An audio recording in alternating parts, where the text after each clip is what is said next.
Hi, welcome to the DJVonFire podcast. I'm your host, David Joshua Vales. Producing, as always, Jonathan Andrew Vales.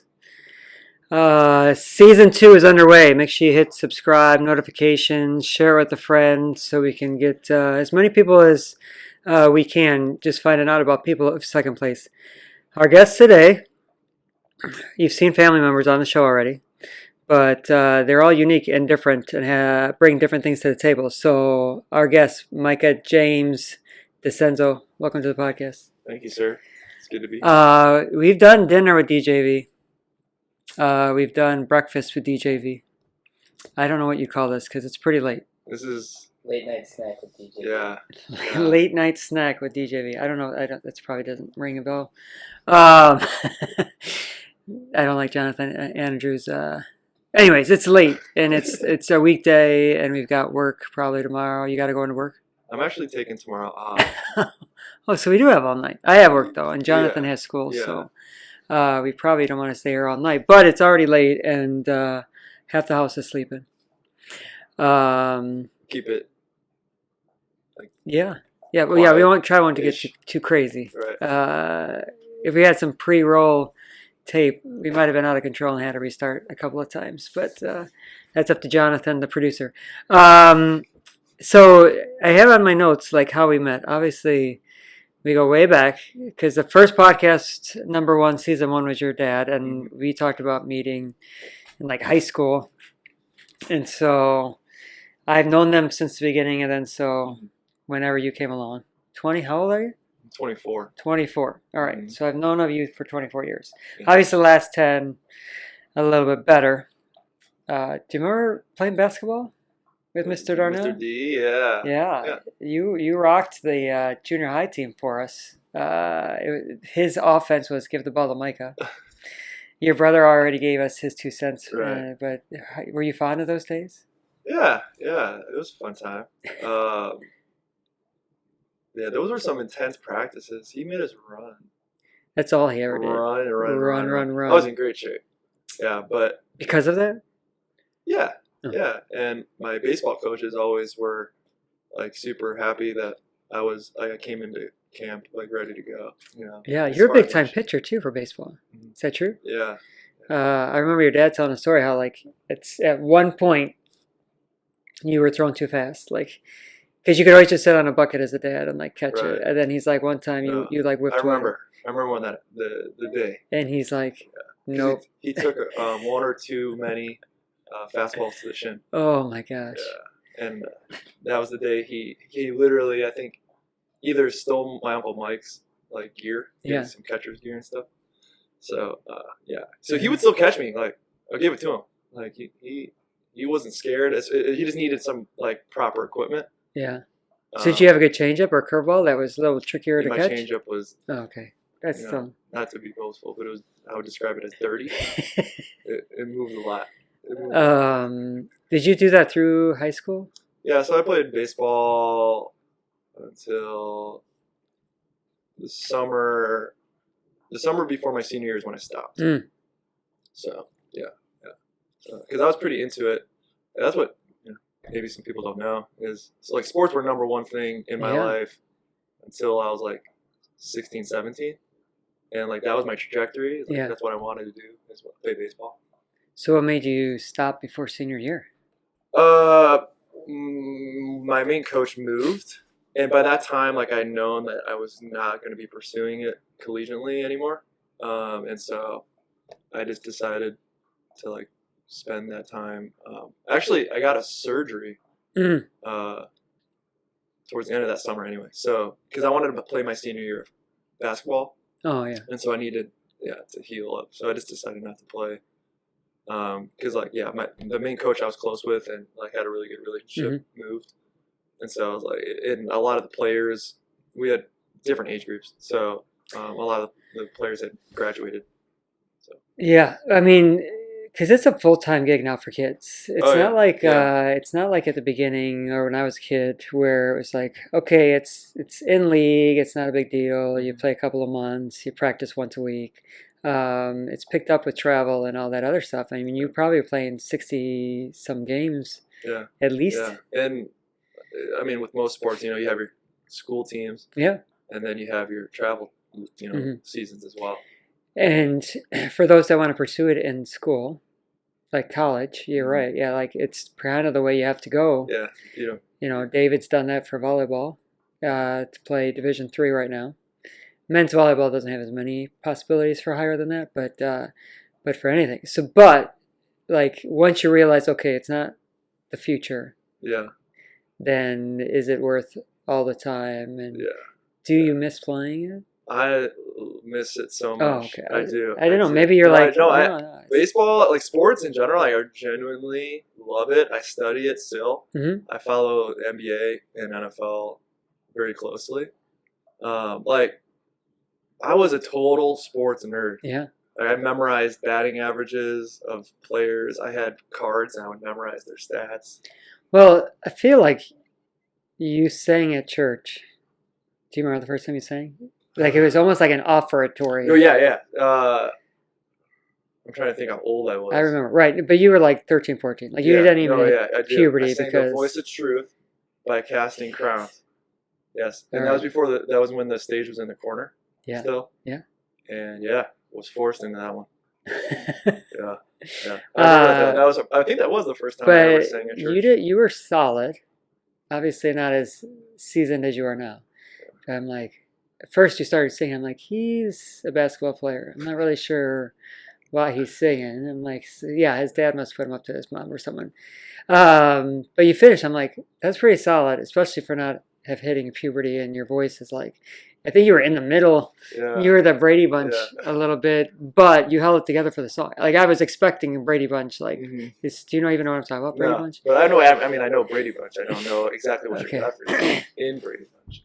So they were in a band. The kids were a band, and their lead singer was like, someone decide, put it in the comments. I think it was Peter, which was the middle boy. And then in the midst of their great run, they were about to hit record, and his voice starts to change. So he goes from being, what are your different, like tenor, or alto? Till all of a sudden he's trying to turn in like prepubescent. Yeah, into like a bass. Yeah. So totally. It was a whole episode, and usually people that are older. They get that, but you didn't have that issue on stage, but like it was just, I'm like, all right, and then now you're doing all music all the time. We'll get there. Let's not get ahead of the game or ahead of the too fast, DJV. The pod, right? It's rapid fire. Speaking of rapid fire, oh man, we are on our you've seen this game, because you said you've been practicing. Well, I wouldn't say practicing, but I did think about the fact that this might come my way. So I have a name for it. It's the DJV Rapid Fire. Okay. Instead of DJV On Fire. You like that? I like that. That'll stick. Yeah, that'll work. Jonathan, in post-production, if you can get like a slide to come in here and say DJV On Fire, I'll pause just so you can get that in there. Yeah. No? Okay. What's I got? I think Micah should just like voice it for us. He already did. All right. So it's breaking up 3 different things. Word association. I'll say a word. You just got to say the first thing that comes to your mind. Okay. The worst one was, if you were watching them, I said Chicago weather and she said Cubs. Yeah, that one was confusing. I judged her pretty hard. Yeah. But I moved on. So, and then the other one said crappy after she said Cubs. So I don't know if she was talking about the Cubs or she's talking about the weather. Right. Or both. So rapid fire, you say that, and then I'll give you a 50-50. You got to pick one thing. Don't tell us why you're choosing, which one you're choosing. One of them was going to be Drew and Kel. Like that was going to be one of them. But I left it off because I didn't want to put you in that position. Yeah, sure. And then name your favorite. And again, it's kind of got to be fast. It could be your favorite currently. It could be your favorite of all time if you have one. Sure. But we'll see. Basketball. Derrick Rose. I don't know why I thought of Derrick Rose. This is the game. This is the game. You didn't. Sorry. All right. Hard-boiled eggs. Ew. Pets. All right. Christmas decorations go up when? Never. What? Never. Personally. That's not going to fly, obviously. Moni. My home. All right. Electric or acoustic? Acoustic. Pancakes or French toast? Pancakes. Speak up to the mic, please. Sorry. Pancakes. Sweatshirt or sleeveless? Sweatshirt. Morning or night? Night. That's good for us. History or science? History. All right. What the favorite car you plan on buying when you can? So don't give me like a Lamborghini. I mean, maybe, but like, what car is a reasonable car for you to purchase? I would just love like a 2021 Honda Accord. I agree. Trusty. Favorite month? January. Is it your birthday? Yeah. Okay. That's the only reason anybody would choose January. Selfish, I know. January what? 20th. Okay. Favorite chip flavor? The cheddar kettle chips. Yes. Okay. If I had to choose, I love chips. That's good. Favorite sport to watch? NBA postseason. I'll allow that. Favorite candy? Milky Way. Done. All right. In time. You did it. You did it. Sorry, that's probably going to be very loud. My bad. I'm clapping right into this microphone. Those were good. You were ready on most of those. Basketball. How did they get basketball and you froze? And then Well, I was in process. Derek Rose. Is it just because Yeah, the Bulls. Probably. Okay. I mean, I did watch, like, I saw him play maybe Yeah. a couple weeks ago. So he's just been on my mind. All right. Well, that's Because I good. miss him, you know? I'm glad he's doing well in life. Yes. Seems like he's growing his hair out. You see that? Mhm. Yeah. All right. Check mark. What is it you do at second place? What are you currently doing there besides it all? But like Sure. narrow it down, or where start at Yeah. the top and then. Yeah, the main thing I do is the music. And I would say, you know, for people that come, you know, obviously, like, I play and stuff, but I would say, like, 95% of what I do is not on Sunday morning. Maybe that's a slightly wrong percentage, but, you know, I mean, No mathematicians. I really do value our team, so I try to meet with them and hang out, and, like, Mhm. you know, Jonathan and I will play 2K. He comes over sometimes, and, you know, that's all part of the gig, in my opinion. Yeah. And so that's, like, a lot of my time. And then wrapped in with that is, like, the residency program that I've been able to, like, kind of double dip. So I just get to do more of it, which was really the strategy for Well, we've me. had Lauren on before. Yeah. She's part with so you, right? Yeah. And so I think she explained it a little bit, but it was just like a leadership training. And so, yeah, the nice thing is we've been able to, like, just, at least for me, be able to work in what I was already doing and just be able to do it more. So I'm able to put a little extra time in, which has been great practice, you know, figuring out how to do ministry. And then I'm a youth coach as well. And then, yeah, I kind of am now giving leadership to our Gather team. So our Gather team is not just the worship, it's everything for Sunday morning services. So worship, children's, first impressions, which is like greeting and facilities, and then tech. So I'm kind of leading that team. So yeah, I work with your wife, Marisa, and Lauren, and Steve Napierkowski. Is that a lot of different hats? Is it the same hat? How have you? With that role? Yeah. It's just kind of been a natural progression for me.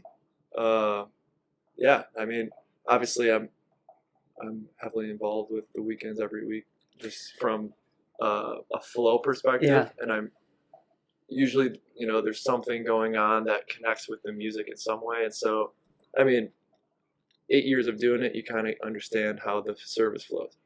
So that's basically what I do, is just trying to make sure that all of the pieces are connected. 8 years.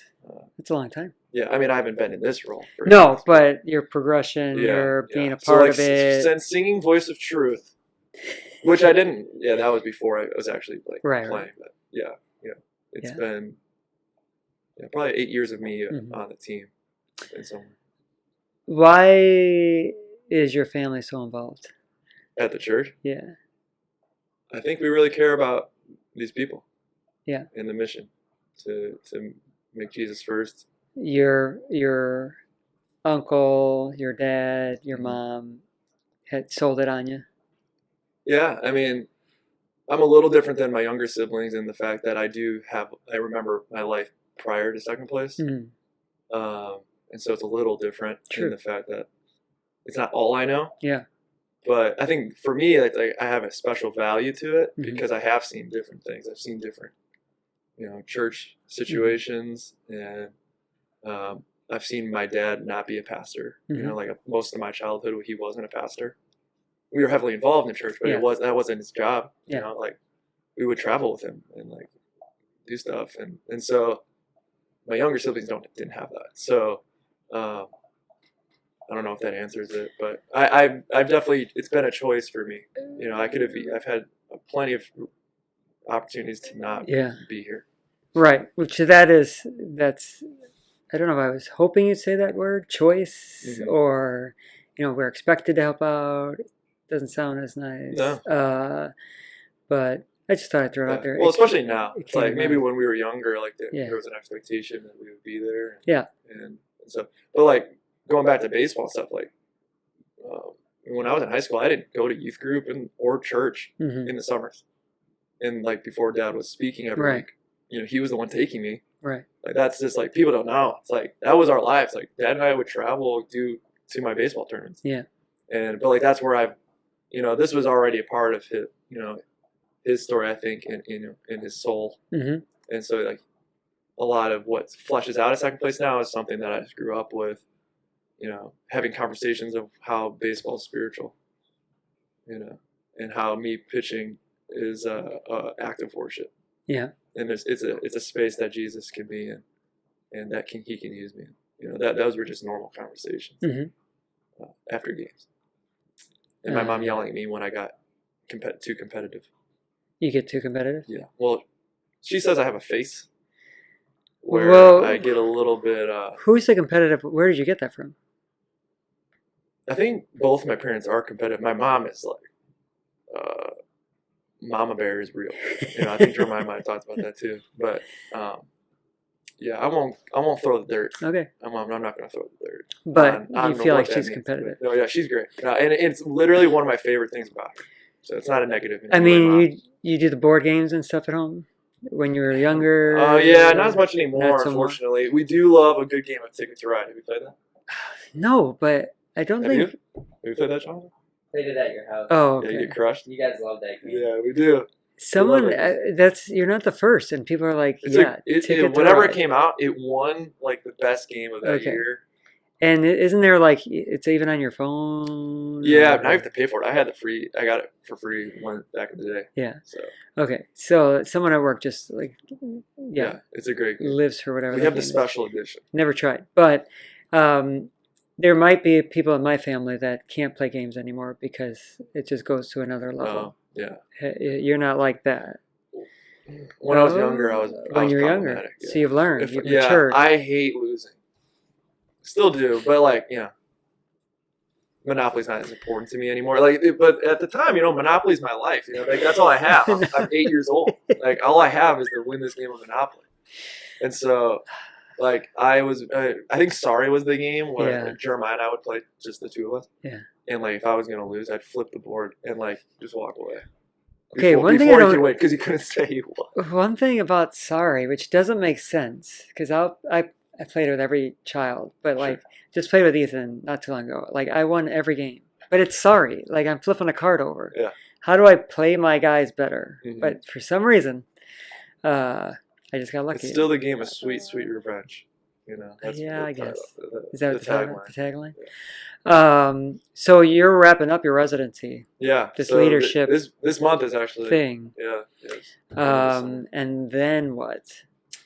Yeah. If you've been involved in second place for 11 plus years, 8 years of slowly. Obviously, a little bit has it's been expanding a little bit, so that's cool. So I'm doing more, like I said, with like the gather team and stuff. But along with that, I have a painting business. Okay. That I opened up in the fall. So I do that, and I like that I have control of that and kind of work at the pace I want to, as far as which days I work and how much.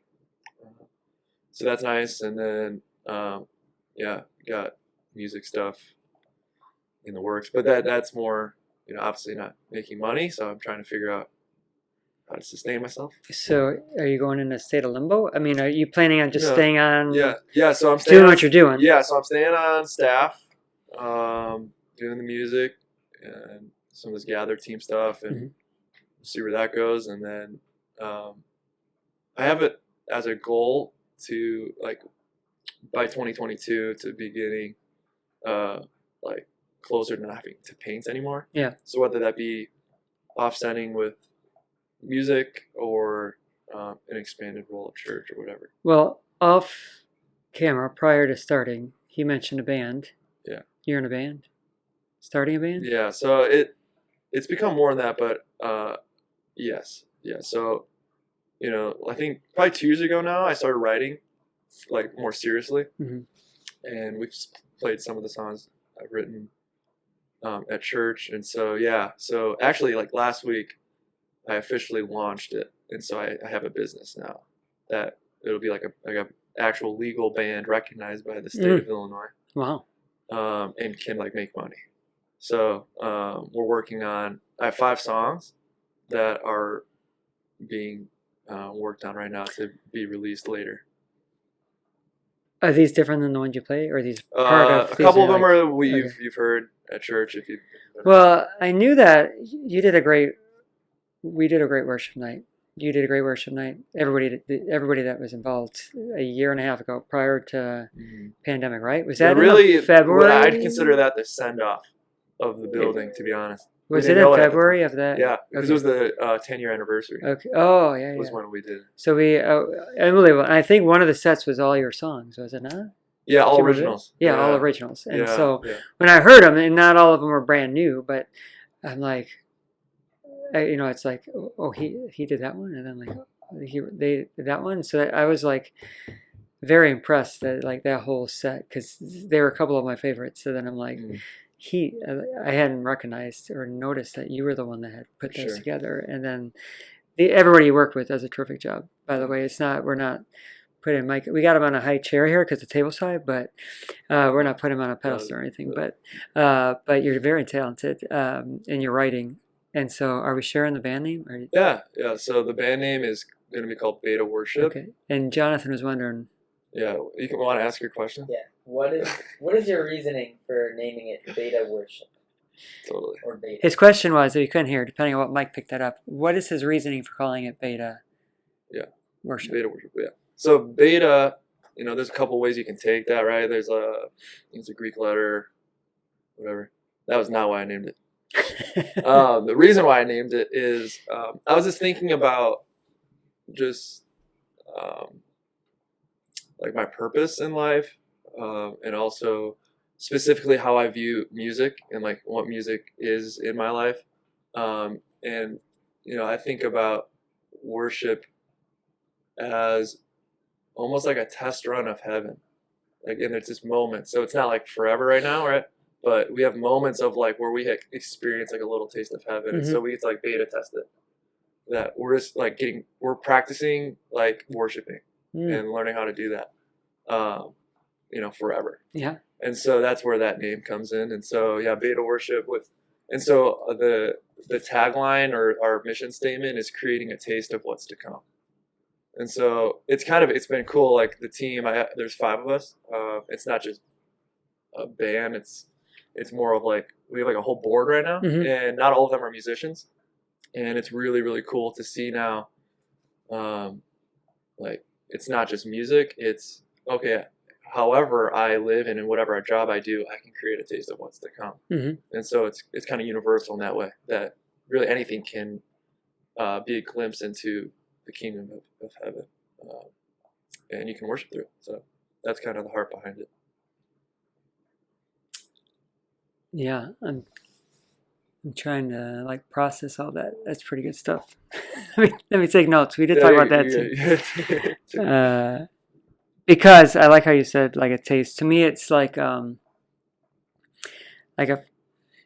when people are trying to change something up, like, it's a lot of hard work, and then you, like, get that, like, one success that'll, like, nugget, and then you're like, that's that's the thing you can grow on. That's a taste of what.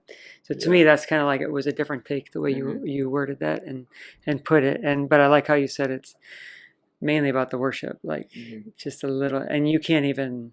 Yeah. I've been huge on this. Like you can't even imagine. Like that was when I talked about in January at when I preached. Like you can't even think about what it could be. Like you could do the best you can, and you could try to be inspired and in our worldly language, right? Like the best of our ability, but it's still just like just a touch. So let's keep in that realm. Sure. Because I gave you the warning on this question.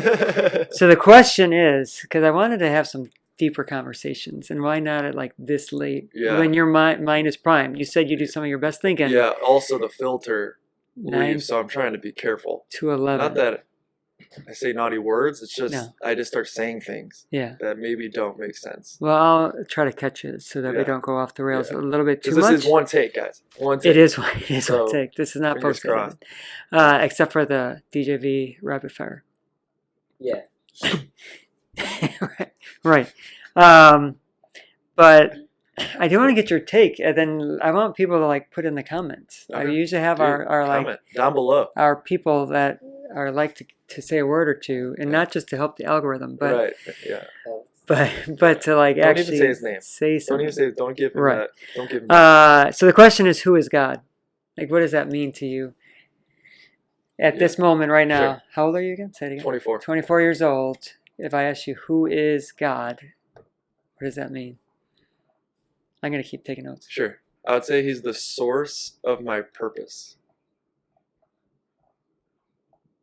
He's what brings meaning to my life.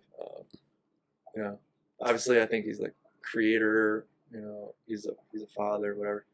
But I think sometimes that can be abstract and like, it's like I don't think it wholly, not that what I just said is a full picture, but yeah. So I have a list of questions, and then the very last question is, what is your why?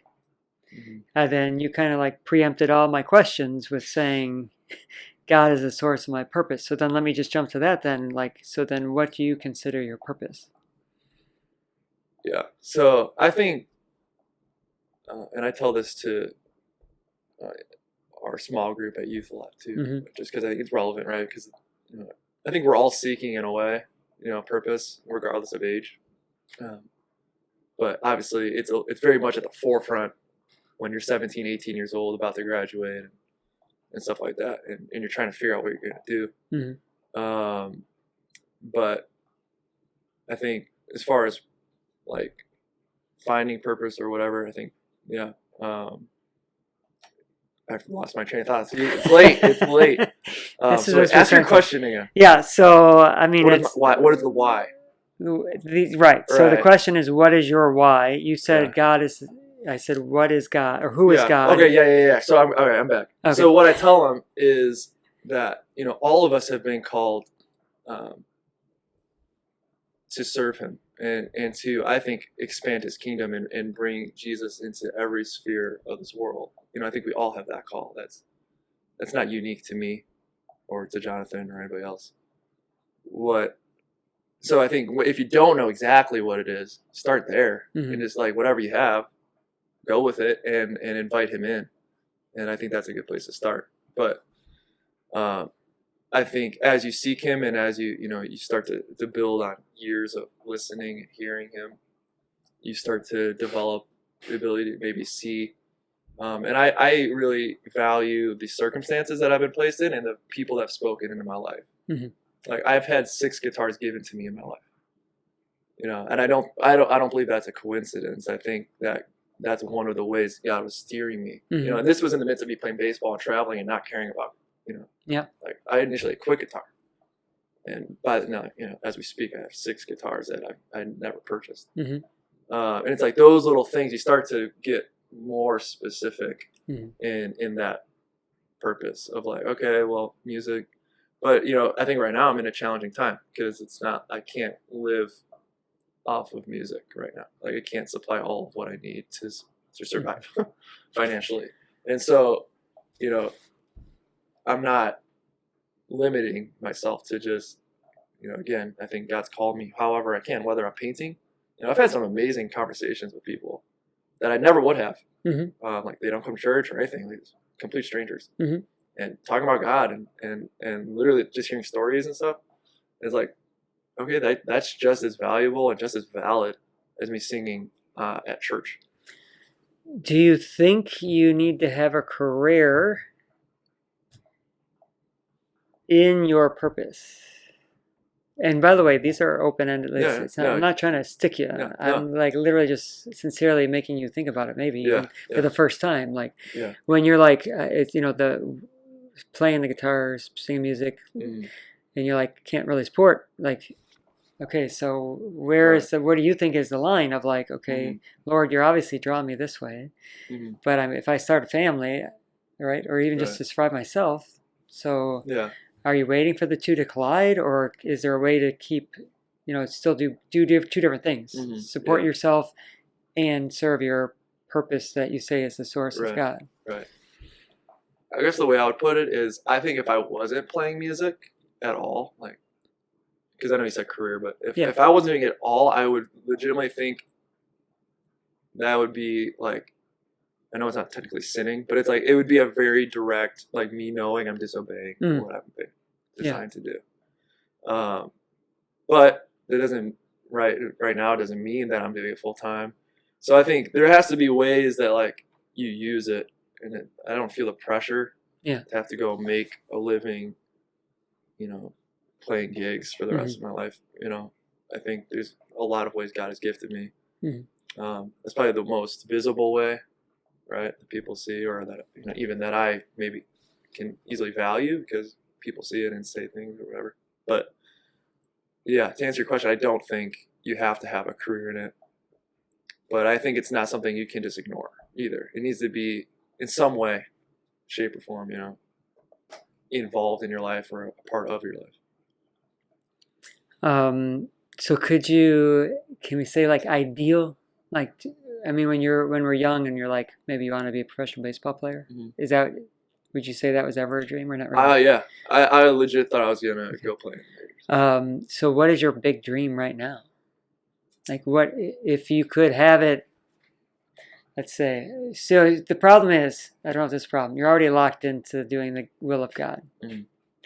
And some people, or many times in our lives, we're not. We're like worried about what I want. So it's not always following what God wants. So if you take, how do I say it? If I take the will of God out of it, maybe I can't. But like, what would be your ideal goal? Can I say a quote? Yes. That not your quote, but just something that actually somebody spoke into me a couple weeks ago. Yeah. Because I was talking to them about some of my dreams, which I can tell you, but what he said to me, and he's a complete stranger, he doesn't know me, was he said, we often think that success is doing the thing that you're best at the highest level. So like LeBron James, like he's the best at basketball in the NBA, which means, that is success because he's just the best. Right. And what he was saying was that actually, because this man was a very successful dude, has a lot going for him. And he said that ultimately has not fulfilled me near as much as you think it would. And he said the thing that's fulfilled him and what he's found deems the most is successful is when he's found the thing that breaks his heart, and that his giftings and his wirings are able to serve that and help aid those things that break his heart.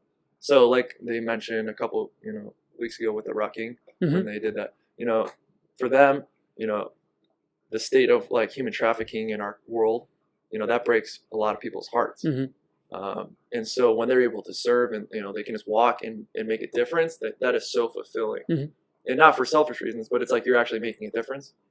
And I thought that was really challenging for me, because I think especially in American society, we put the emphasis on just taking the next step, rising that ladder, expanding your influence, expanding a following, and like that is the money maker, right? And it's like maybe, but I thought that was just an interesting thing. Okay, so I want to follow up on your dreams. I will say that I was watching a podcast with Jordan Peterson. I've mentioned him before. I use a lot of his quotes. I've watched a ton of his stuff on YouTube. And a guy in an interview today just said, name one thing someone should do in life to feel like they have meaning. And his number one was do something for someone else. And he goes, well, yeah, but today's society or what people is, it's looking out for your own, like doing it. So why would I feel fulfilled if I do something for someone else? Yeah. He goes, try it. Yeah. So it seems to speak the same in a different angle. So Yeah. what is the dreams? Yeah. So long term, I want to have a space. I don't know if it's a school or just an organization of some sort that I think focuses in on music leaders. And I'm kind of expanding it now, not just music, but trying to develop, people in their ability to lead, not just musically, and like develop musically. Because I got a music degree in college, and like that was great, and I think very helpful. But at the same time, I think if there was what I envision this to be of like a hybrid of like academic and like real world experiences, learning how to do this in real life, like I would have gone to that. And you have like the big things like Hillsong and Elevation, all those guys, and they do similar things, but there's nothing in the Midwest. We're very close to a big city, and so that's something I really want to do, and I think it's something that God has equipped me to do, even more than potentially like writing. Like if there was like a legacy thing that like if I die, like I just want to know that I was able to raise up people that foster like creating that taste of what's to come. It'd be kind of centered around that. Yeah. So that's like the long-term dream. That's good. That's what I wanted to hear, something like that. So that was that I'm glad that he's put something on your heart. And another thing that's been like big, because you kind of jumped in on this, I'm going around again with the quotes. Oh, you're fine. Right? Yeah. But you in March or February, maybe in January, I think it was January. Preach, yeah. You're just like, let me get on that run of those quotes and what you're writing. And so it's about always setting goals. Like this month just started, got my new set of goals, new things I'm working on. Someone's like, when did you start this? I'm like, the first, like just started the first, like, and they're like, it's so random. Like, no, well, I think every day, that's my quote, it's day one, but like every day, every week, every month is an opportunity to start again. Like, why do we always wait for something bigger? A birthday once a year or the January 1st. But anyways, so to have a big goal and for you to be able to like put that in writing, and then what happens is just start working towards that goal. And when I spoke in January, it was like, you'll start to see a bigger picture. You know what I mean? Like, if you're following God's purpose, like you said you are, like, you can't even see what he wants you to do. Now, you have this already grandiose, I would say, idea, but you just start working towards that, right? Like, when you finish up your internship a little bit, then it's like, I'm here. Now, like, you might change direction. You might have to go up, and then you might go down, and then, but you want to make sure you continue to hit those little goals. And you've said you've kind of done that recently, right? Like, you kind of try to set attainable goals. What have you been changing for 2021? Don't say years in case someone watches another year. This year I've been prioritizing my physical. Like that was the one that was lacking, like real rough. And so I've been running 3 times a week, and with like I'm back down to 2 miles 3 times a week, but at my peak, I was doing 4 miles 3 times a week. And so that's been really good because I battle a lot of health issues. So there was a lot of mental work that I had to do to like trust that my body could take it again. Especially like after being in sports and everything, like I just have a very specific idea of how I should feel when I'm running and like when I'm moving and like playing spike ball or whatever. Now it's like, like I was just so, and for many reasons that were out of my control, like I was just broken. And so, running though has really rounded that out a little bit of just, it's something, I'm not a great runner and I'm not necessarily running for time or anything like that. I just I do a certain amount of laps, and it's something that like I'm just trying to I'm making myself do it and get moving a little bit. You run in the rain at all? I do. Yeah. I actually don't mind the rain. No. Yeah. I did it in the rain and at night once. That was it was just like a super still night. Mm-hmm. That was great. So yeah. And then my like devotions and stuff, that's been pretty like consistent, I would say. But the music side, like writing, is something I'm trying. That's something I'm trying to be more aggressive, intentional in like write for 20 minutes or something. So the four things, right? The physical, Mm-hmm. mental, emotional, spiritual. So you said physical, spiritual has been on point for the most part.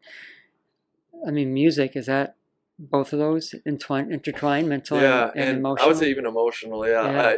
And I think obviously music is a really unique one because I think it very like clearly combines all of them, because I think you can probably connect those in basically anything, but music is a very easy one to just see like, that song hit me, or like, I think you mentioned that with Hannah. Yeah, Hannah, right. Like, songs speak to us and songs say something.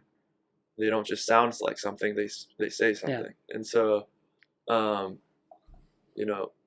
me, and you probably could, my favorite thing about these songs that we've been playing at church is like, in a lot of ways, it is my story, but being so involved with church, like it's really the story of Second Place. Mm-hmm. And like, I use that as fuel for my writing of like, we're in this season of transition and a lot of like angst. And so being able to write about it, and for me, it's a way to like process, get it out of my brain, instead of like getting anxious about it or whatever. That's where journaling comes in. Yeah. So I do, and I journal a lot. Good. And then I find that usually I have to like be in it for a while, like be writing about it, maybe for months before a song ever comes from that, in a way that I like, think it encompasses it. And so, music for me is all of the above. I don't have as much fun just playing as I should. I have lots of fun playing every week, but as far as just, I think it's important, especially, serving in music is one of the hardest, because it's one of the easiest to make. I mean, we can always make it about ourselves because we're human, and like anything can be selfish without much effort. Yeah. But music's a really hard one to not make about yourself, and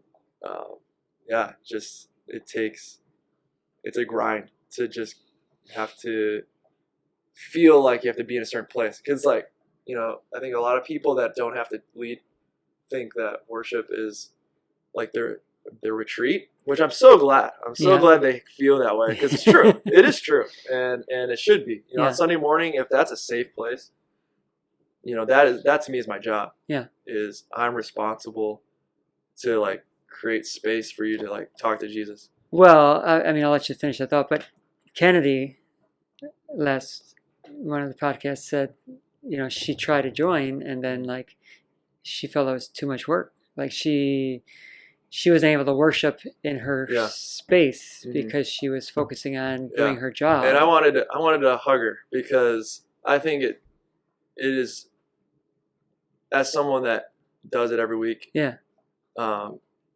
Most people don't have that awareness. Yeah. And I think there's times like I do it every week. So there's times I don't feel it, and like that's okay. Like I'm human, and there's weeks I don't feel great. But sometimes there is times where your heart is in the wrong, like your motives for doing it.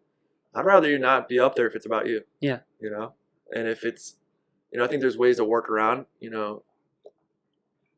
feeling selfish and stuff like that. I think there's ways to make it not about you, without having to quit. Yeah. But I think, what she was getting at was like, that wasn't where God was calling her. And I have a lot of respect for that, because most people just, again, music is one that people gravitate to because you're seen, and in most of our culture, like music is something that we elevate Yeah. I don't think we do that at church at Second Place. No. But it's nothing better or special about it other than it's different. Yeah. But yeah, it's easy to elevate that sort of thing, and so it's easy to get in a situation for myself or anybody that it's more about yourself than anything else, and that's problematic when you're trying to allow people to learn about Jesus or experience him maybe for the first time. One more tough one, and then we're going to get to the quotes. Can you think of a specific time that you felt God in a situation? So I want, I read a book. It said, believe in miracles, but trust in God, or trust in Jesus. Mm-hmm. But the fact that you could see a miracle nowadays, like in 2021, Sure. and then you'll have your conspiracy theorists, and you'll have your people that rush towards the miracle, but they'll forget where it was Jesus Christ who did the miracle. So, so my question is, is there a specific moment in your life, a situation, school, you mentioned health, but that you knew that it was only by the grace of God that you came through that? Does that make sense? Yeah. So anything you want to speak to, or you can be like, right now you can't think of one off the top of your head. I would say my relationship with Jenna. Yeah. It was a huge one. Jenna's my fiance, for those that don't know. But so our story is kind of crazy, but because we've known each other forever. Mm-hmm. But yes, there was, we were friends in high school, and I had interest in her at that time. And she was not having it. And she wasn't into athletes. I think the part that I think is relatable for anybody is that 16, 17 years old. Need to Breathe has a song where he talks about thinking in high school that your idea of who God is the girl that you like. Mm. And it's so easy to glorify that person and to craft your whole schedule around that person. And in this case, we weren't even dating. This is my friend, and I was just trying to woo her. And I was so fixated on impressing her and convincing her that I'm a great option. And so 6 years later, we started dating, and it took 6 years of me dying to myself and what I wanted. And I think that's the single most important relationship and experience I've had in realizing that this life is not about me and what I want. It's about what God wants, and he wants really good things for me. Yeah. And I'm very confident in that. Yeah. And so yeah, I live life aggressive and ready to go, but with that as the heart of it, dude, I'm not owed anything. Yeah. And the fact that somehow I got through that and not mad at myself for 6 years not getting what I wanted, because there was a lot. I mean, I definitely blame myself for times of I'm just not good enough. I'm not handsome enough. I'm not cool enough, whatever.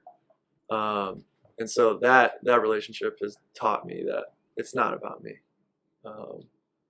And, she's a great blessing to me, obviously, now. And so, yeah, it's not about me. Yeah. And so, and he was very generous in giving me the opportunity to now marry her after all that, which is just, you can ask me the story later. Yeah. But it's just another podcast. The ultimate, receiving something that I didn't earn. Yeah. A lot of times in situations like that, I think totally could see why I didn't get it, the relationship 6 years ago, right? If it had, it wouldn't be turned out like this, right? Mm-hmm. That probably hit you at some point. You're or maybe you're no, I could have figured it out. Yeah. But a lot of times, no. And I think if I can say, the thing that changed was at the beginning, I was willing to sacrifice anything for her. Mm-hmm. In an unhealthy way. Yeah. Because obviously relationship requires sacrifice in healthy ways. But I was willing to take, if God called me to go to Africa or to start this band when I was 19, if she was on the table as an option, I would have said no Mm-hmm. and chosen her. Mm-hmm. And I think there was things that he needed to do in me that I don't think one or the other is more important. I think she's the most important thing, but like I think that he absolutely needs me doing the work Mm-hmm. and the occupation that I'm doing, and that would not have happened if I would have been with her at that time. And so it was just a timing thing. In my case. Yeah. Well, okay, it's getting late, so we're getting Yeah. tired. But like the whole like Abraham taking his son, right? Like, Yeah. come with me. Yeah. Like, Yeah. ultimate sacrifice. Like, Mhm. to be like, God's like, okay, you don't have to, you don't have to follow through. I just need to know that you're willing to, and your sacrifice was in the wrong. It wasn't what he was calling Yeah. for at that time. Yeah.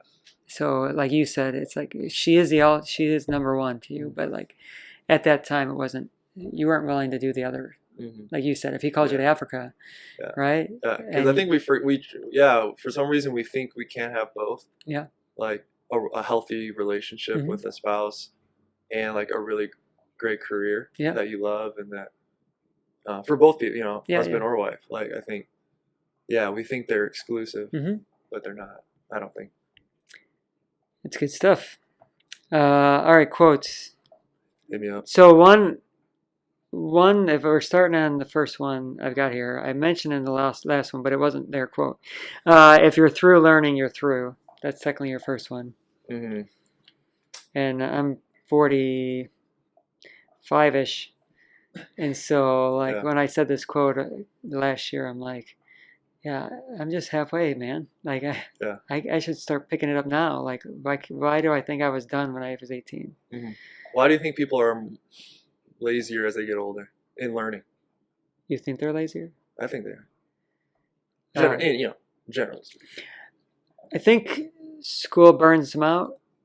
That's what I got to with the girls podcast last week. That's why I think I brought it up to them, because they seemed through their homeschooling that they were fostered in an atmosphere where learning was encouraged and on your own, and they both seem like they still want to do it. Now, did you have a similar education? Yeah, well, I think it's for some reason in homeschoolers, like I was homeschooled, but homeschoolers some have the same problem, because I think like you can be homeschooled and still it can be run like a school. Yeah. And like you're gonna do this at this time, and like I know people like that. So. And that was not my story, but for some reason we think that learning is one way until you're 18, and then you have like all these opportunities.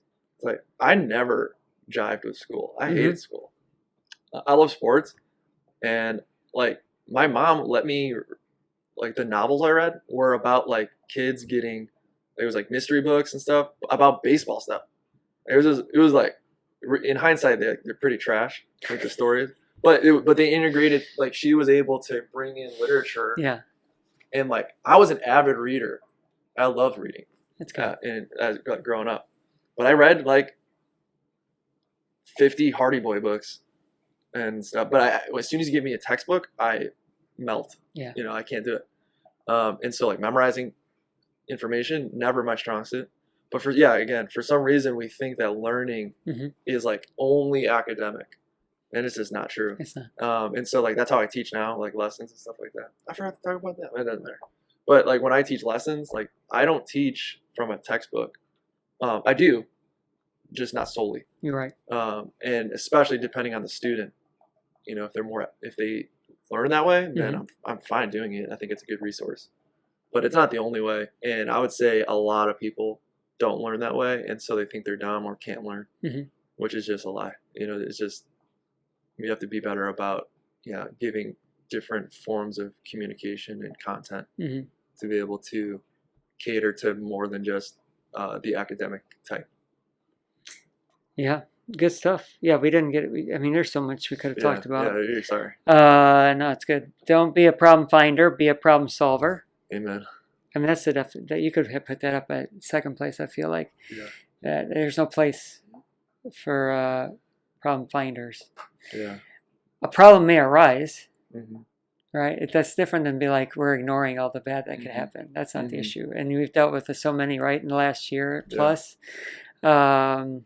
from different places to moving the church to land and all the in betweens. Not even to mention the people, which is the church. But so the problems will be there, but it's like you don't have to go search. Some people just look for trouble. Yeah. Don't they? Yeah. They just look for trouble. Yes. So my second day was fix one problem at a time, focus on just one. And now my point was,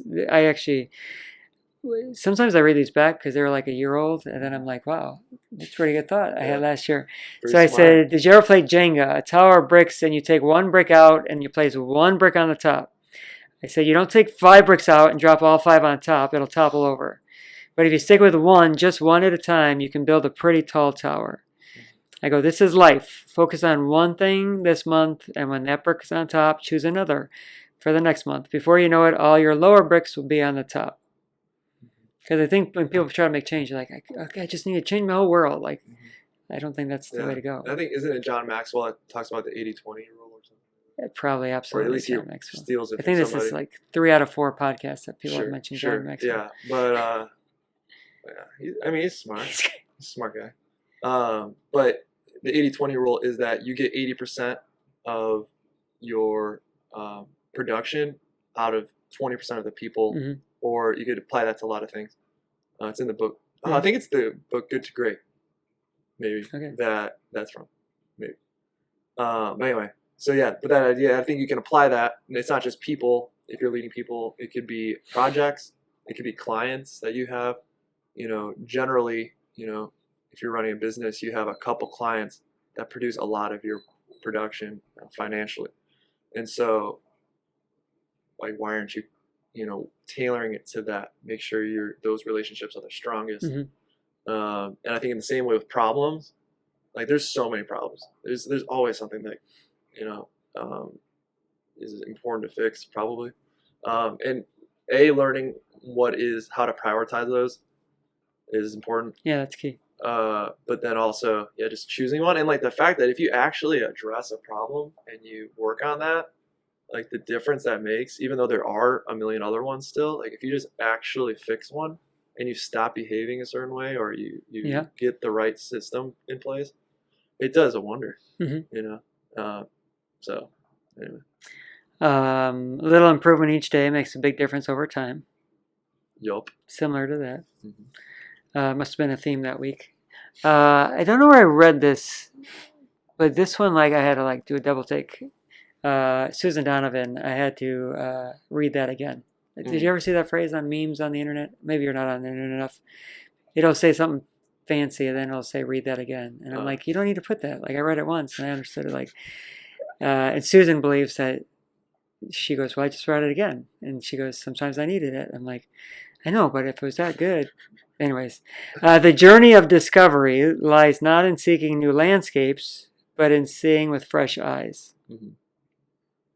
The journey of discovery lies not in seeking new landscapes, but in seeing with fresh eyes. Does that mean anything to you?